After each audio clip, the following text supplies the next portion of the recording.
Hello, friends. Welcome to Quest for Knowledge. My name is Nahma, and today we are going to learn a very great poem that is Heaven If You're Not Here on Earth by Kuempu, written by Kuempu. Kuempu is his pen name. So, first of all, let's understand about the author.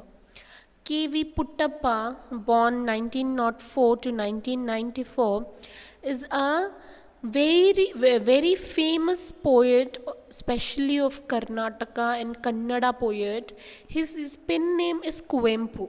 He is acknowledged as the greatest poet of 20th century. He is among the 8 recipients who is the awardee of Janpith Award, especially for the Kannada. Okay, he's the second after M. Govinda Pai among Kannada poets to be revered as Rashtra Kavi. Rashtra Kavi means a national poet. Why? Because his work he has done a Sri Ramayana Darshanam. It means to view or to see darshan, yani ke to view Ramayan. He has rewritten the great ancient Indian epic Ramayana in modern Kannada language. So it is like they have revived the era of the Mahakavya. It means epic poetry. Epic poetry they made it renew. So that is why they have revived as the era of Mahakavya in a contemporary form and charm which can be understood by the normal people like us. He is immortalized, means we will remember him for his famous works, especially in his contribution like universal humanism. He always works for the humanity. In his own word, when we talk about it in Kannada, Vishwa Manavata Vada. It means universal humanism. He was conferred Padma Vibhushan by Government of India. He has penned the Karnataka state anthem, which we always do recite in our most important occasions like Jaya Bharatiya Jananiya Tanujate. The writer is the great Kuempu. Okay, so he's the writer of this poem, and the coming fellow is the translator of the poem.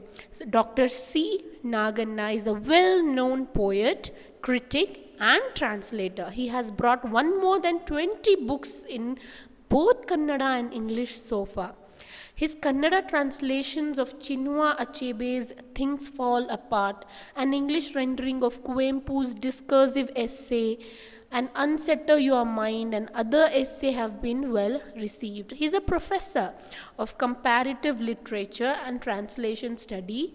Beside being director of Prasaranga, the publication division of University of Mysore, a number of organizations have honored him for his literary and cultural contribution. So before going through with the poem, let me tell you the glossary. The first is nymph. Nymph means soul. Soul, okay?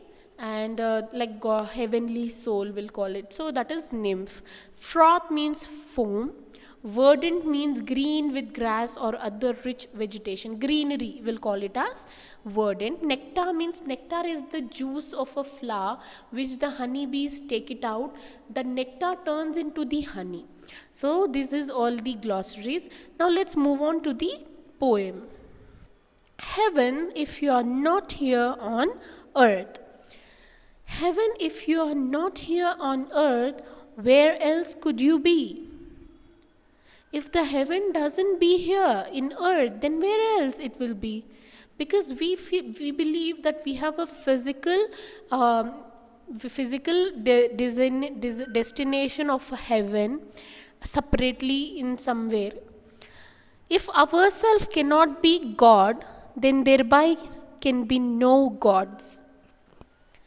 If we ourselves cannot be gods, then there can be no gods. So the poet is here arguing that if the heaven is not here, then it cannot be anywhere else.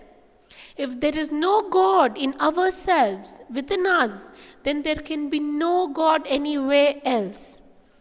If we are not the heavenly nymphs, the nymphs are not elsewhere. If we are not the heavenly soul, then the heavenly soul doesn't exist anywhere else. So he's trying to prove that we do have heavenly things within ourselves. Heaven, we actually feel that we do have a heaven as a separate location, separate destination. But no.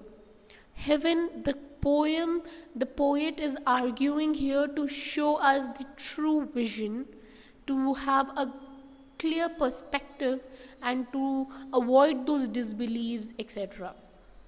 The poet is here trying to argue that if anywhere heaven is there, it is here itself. If anywhere God, it is within us. God is not anywhere else, not far, not near, anywhere, but within us.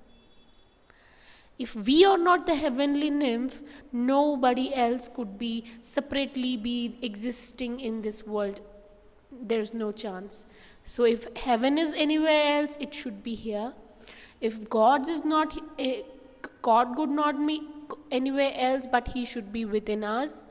And if we are not the heavenly nymphs, then there is no chance for the heavenly nymphs to exist anywhere else. So that now he is trying to prove the heavenly feel, heavenly things which exist in this earth. Like while this roaring stream rushes fast, rolling surf at the edge of waves, the tender sunshine leans on verdant garden. When the sunshine hits slowly, slowly to the greeneries, and then the gentle sun makes this earth heaven. So the way the water rushes fast into the stream, the way the waves is rolling, surf at the edge of the wave, and the tender sunshine leans on the granaries and grasses, and then the gentle sun, when the sun comes up, it brightens the earth. It brightens the whole world. So similarly, it makes this earth heaven. When the sun comes up, when it shows its brightness, it makes the earth heaven. It is the splendor of harvest and of moonlight. The heavenly feeling is there. The heaven exists when we do the harvesting. When we see the moonlight, heaven lies all over, imbibing and spilling the song of nectar. The sweetness, nectar, nothing but a sweetness. It is all over spread. Heaven lies all over, imbibing and spilling the song of the nectar. So the poet does create heaven on earth. So here the poet want to prove that heaven does not exist anywhere else. It is here. It is here on earth. The poet does create heaven on earth. What we need is a perspective to enjoy every moment, to feel heavenly bliss with what we have got in our life, to see the nature, to be close with them. It does have the heavenly feelings. The way the streams rushes, the way the waves coming and hitting in the edge, the way the nature, the way the bird sings, the way the sky, the clouds, the rain, the winds, it all does have the heavenly bliss on earth. So that is why the poet is here trying to prove that there can be nowhere else. The God does not have any other position anywhere else. It is within us. We are the heavenly nymphs. There is no anybody else existing. If we are not the heavenly nymphs, there then be no heavenly nymphs. And if heaven does not exist here, then it does not exist anywhere. So it is our perspective to enjoy every present moment and to live and to feel the heavenly bliss on earth. So this is all about the poem that heaven, if you are not here on earth, where else could you be? Now let's move on to the summary. In summary, so the first poet is trying to declare, is trying to argue that heaven, he's actually arguing with the words like heaven, God, nymphs. Why? Because we human believe that they are somewhere existing anywhere hidden from our eyes. It is not so. We need a good perspective to see them, to feel them. So now let's understand the first thing is that he's arguing. Okay. He argues like heaven, if does not exist in on earth, it cannot exist anywhere else. Okay. Why? Because, so that is first thing. Second is, when God does not when God is not within us, then anywhere else also it cannot be. And when we are not, when we what the soul we have is the heavenly soul. We are the heavenly nymphs. So why do we make them somebody stranger? Like so they are existing in the heaven somewhere far from us. It is not so. It is not so. We need a proper perspective to see our God, to feel the God, to feel the heavenly nymphs within ourselves, and to see the heaven, the nature's beauty, the perspective to see the world. Surely, when we change our perspective, surely we'll see the heaven on earth. And that is all about the poet is trying. And second, he's dismissing the belief, like there is nobody else, like strangely we cannot make them so separate from us. There is like God, nymphs, etc.